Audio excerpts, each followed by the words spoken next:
যতটুকু ব্যবসা বাণিজ্য করতেছি আসলে প্রফিটটা বড় কথা না, হালাল ভাবে করার চেষ্টা করতেছি। আর সবচেয়ে ভালো লাগে কি জানেন, যখন মানুষের মুখ থেকে শুনি দাঁড়ায় লোকেশনটা বলে যে চাটার সামনে আছে, মানে একটা ব্র্যান্ডেড হয়ে গেছে জায়গাটাই একটা চাটা। এসএসসি পরীক্ষা শেষ হওয়ার পর তো আমি ফ্রি ছিলাম, তো এখন বসে থাকবো। তো আমার দুলাভাই বলতেছে যে তুমি আসো আমার দোকানে বসো দেখো টুকটাক শিখো। তো আমি আসছি বসছি, তো আমারও দেখে ভালো লাগছে। ভালো লাগার পরে দেখা গেছে কি ওনারা চারজন পার্টনারে ছিল।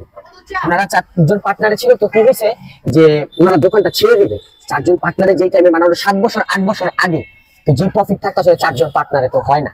দেখা গেছে 20,000 টাকা করে প্রফিট, মানে 80,000 টাকা করে প্রফিট থাকলে 20,000 টাকা করে থাকে, 20,000 টাকা থাকে পকেট খরচ ওনাদের হয় না। তো ওনারা 3 জন দোকান ছেড়ে দিবে। তো আমার দুলাভাই রাখতে চাইতেছে। এখন আমি ওই দোকানে বসছি, আমার খুব পছন্দ হয়েছে, দোকান ভালো লাগে, অনেক ধরনের মানুষ আসে, ছেলেরা আসে, মেয়েরা আসে, সবকিছু মিলে তখন তো আমার উঠতি বয়স, আমার ভালো লাগে, আমার ভাই বাদারা এসে আমার দোকানে আড্ডা দিতে পারে। তখন খিলগা এলাকা মোটামুটি জমজমাট হয়েছে আরো 8 বছর আগে। তো পরে আমি বললাম আমার বাবারে বললাম যে আমি তো দোকানটা তাহলে আমরা রেখে দিই। পরে বলে এত বড় দোকান অনেক টাকা ইনভেস্ট, তখনকার টাইমে অনেক টাকা ইনভেস্ট করতে হবে, তো এত টাকা ইনভেস্ট করে দোকান রাখবা যদি চালাইতে না পারো তুমি তো কিছু পারো না। পরে বললাম আল্লাহ ভরসা চালাতে পারবো। তো বলে এখন দেখো তোমাকে তো অবশ্যই ব্যবসা করার জন্য বা চাকরি করার জন্য একটা অ্যামাউন্ট দিব ভবিষ্যতে, যেহেতু বাপ নিচে দিতে হবে। তো আচ্ছা তুমি নাও, কিন্তু এটাই তোমার শেষ সম্বল, তুমি এটা দিয়ে যা করতে পারো, যতটুকু করতে পারো, এটা দিয়ে তুমি বিয়ে শাদী করবা, যা যতটুকু করতে পারো, আমি তোমাকে কিছু দিতে পারবো না। আমি বলছি আচ্ছা দাও। তো তখনকার টাইমে প্রায় 12 লক্ষ টাকা দিয়ে দোকান নিয়ে দিছে আমাকে, মানে আমার দুলা ভাইয়ের সাথে ছিল, নিয়ে দিছে, উনিও সাহায্য করছে, অনেক হেল্প করছে, ওনার কারণে আজকে এত দূর, বাবাও হেল্প করছে। তো মনে করেন যে তখন দোকান নিচে আস্তে আস্তে করে চালাইতে নিজে চালাইছি। তো তখন আসলে অত একটা সেলও হইতো না, বুঝতাম না। তো আস্তে আস্তে নিজে চালাই শিখছি। তো ওইটা চালাইতে প্রায় 5 বছর টাইম চলে গেছে, ওইটা উঠাইতে পরে আস্তে আস্তে করে বুঝতে এই বিগত 2 বছরে 3টা আউটলেট চালু করে ফেলছি। এই আউটলেটটা বেশি দিন হয় না, 2 বছর হয়েছে, বনশ্রী 1 বছর 1.5 বছর হয়েছে, মগবাজার হয়েছে মাত্র 6 মাস। মানে খুব তাড়াতাড়ি আউটলেট চালু করে ফেলতে। প্রথম দিকে তখন ব্যবসা বুঝতে 5 বছর লেগে গেছে, কারণ প্রথম আমি তো তখন জানি না, ওরকম ভাবে শিখি নাই। হ্যাঁ কাজ পারতাম, কিন্তু কাজ পারলে তো আসলে হয় না, অনেক বুদ্ধির ব্যাপার আছে, অনেক মার্কেটিং এর ব্যাপার আছে। তো সবকিছু মিলে মোটামুটি 3 বছর যাবত মোটামুটি আমরা দাঁড়াই গেছি, 3 বছর হয়ে গেছে আমরা দাঁড়াই। এরপরে এখন আমাদের আউটলেট চালু হতেছে সুন্দর করে, আর মনে করেন আমরা সার্ভিস এইভাবে দিতেছি, সব ডিসিপ্লিন আইসা করছে, স্টাফরা সব টি-শার্ট পরে থাকে, সবকিছু অনেকটা ডিসিপ্লিন যে নিয়মে চলে ওইরকম ভাবে আমরা চলছি।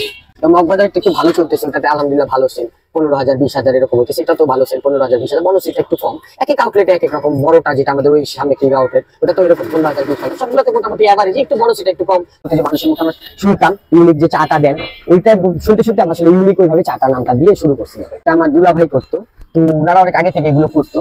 তো ওনার সাথে সাথে আমি দেখছি, ওনার থেকে শিখছি, শিখার পরে এখন মনে করেন যে মানে করতে চাইলে ভালো লাগে, ব্যবসাটা আসলে ভালো লাগে। কারণ হচ্ছে যে মনে করেন যে সবকিছু করা যায় ব্যবসাটার পাশাপাশি, মানে ব্যবসাটা হচ্ছে এরকম যে মানে ভাই বাদারের সাথে আড্ডা দেওয়া যায়, অনেক ধরনের মানুষ আছে, সবকিছু করা যায়, ব্যবসার মাধ্যমে থেকে সবকিছু সম্ভব হয়।